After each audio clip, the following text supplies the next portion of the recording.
Welcome to another edition of the Nightly Nuge. Ted, so happy that we have Kyle Rittenhouse on again for our third night. And Kyle, listen, all of the people that have watched nights 1 and 2 have been riveted with your story. And what people really want to know is, take us from that last shot you fired on the pavement and how the rest of that night pan out for you. What happened after that? So immediately after I was forced to defend myself from Mr. Grosskreutz, I finally only have a few people around me, maybe one or two. I have a guy maybe 10 feet away with a wooden pole, and he backs off. And then I have a guy in front of me with a giant bat, and I get on my knee very briefly, and I point my firearm at him, and he backs off. And then as I'm getting up, I start to walk away towards the police line, occasionally turning around. I have my rifle like in a low ready because I was just violently attacked and I was terrified. And as I'm walking down the street, I drop my gun. I have it on a sling. I put my hands up. I walk towards the police cars, and then I go up to this police car, this cruiser, and I tell the officer, "Hey, I just shot somebody." And I don't think he has any idea what's going on because he pepper sprays me and tells me to back off. I don't remember being pepper sprayed. I see it on video though. My adrenaline was pumping so bad that I did not feel it. Wow. Then what happened?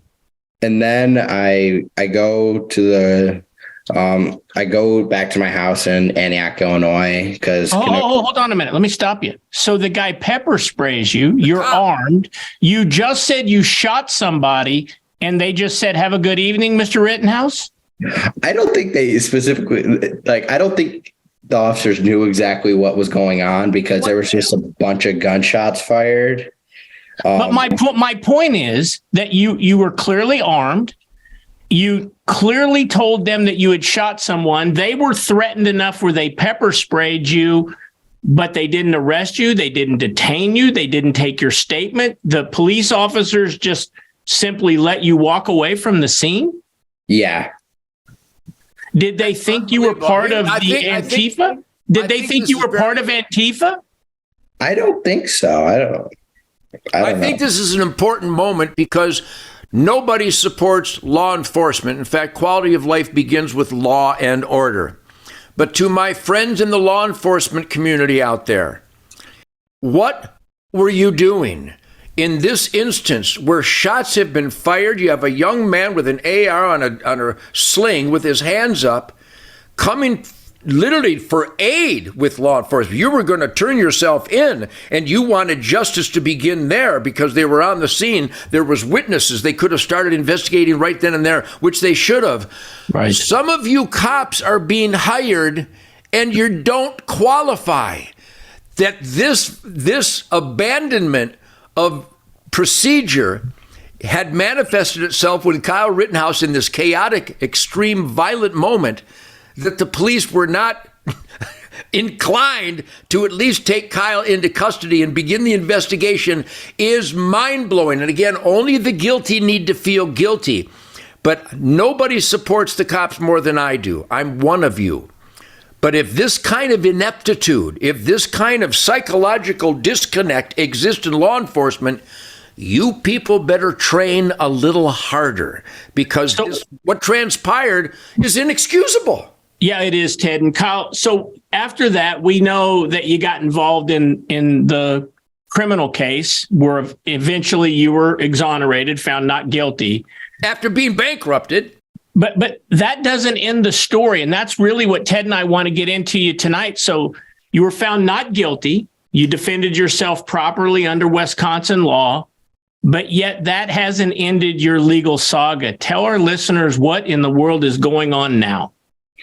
So after getting through that two-year debacle, that long part of my life, I was served with a lawsuit by Anthony Huber's father, Mr. Huber, in the Eastern District of Wisconsin, suing me for a slew of things.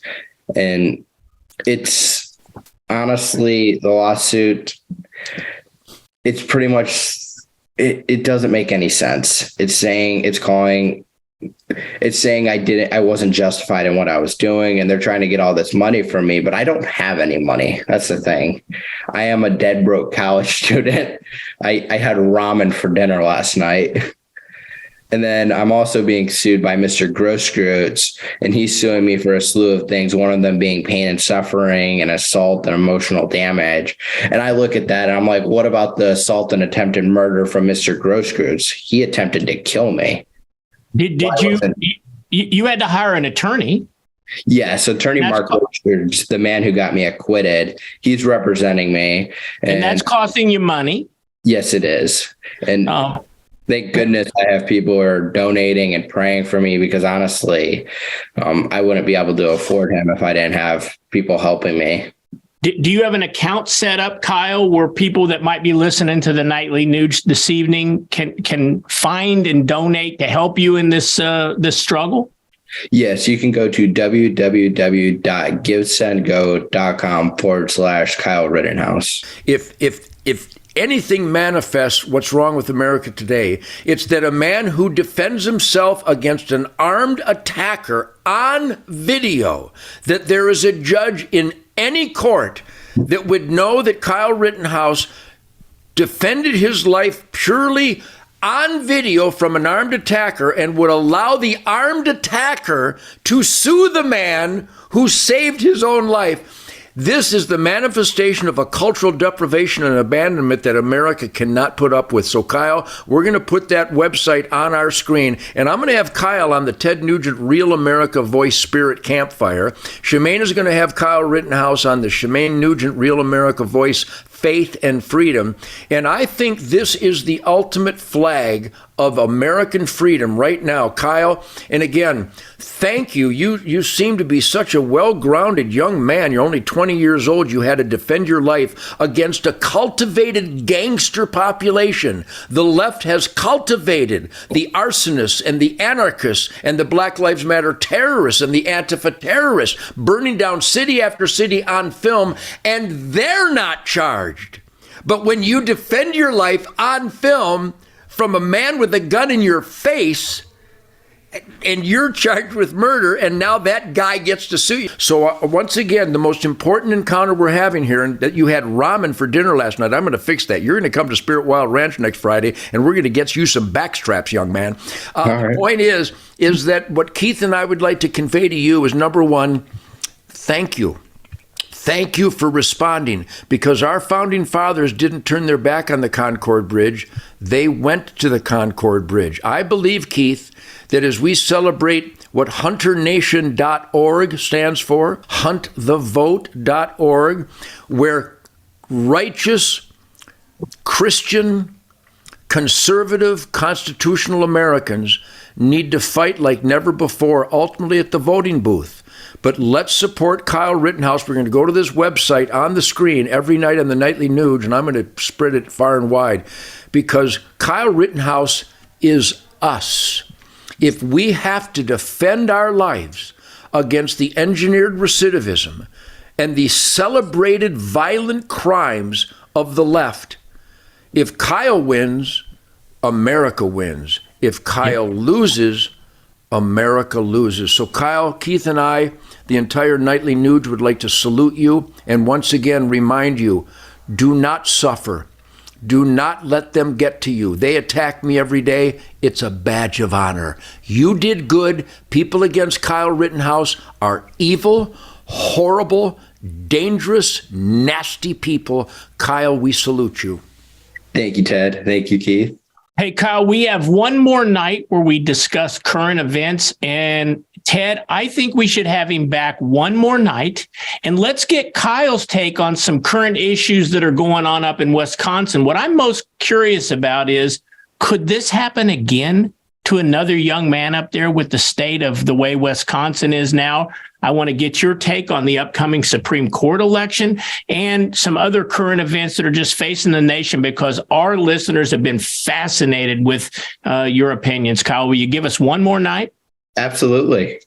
If I could summarize this, Keith, stop and think what Kyle did at 17.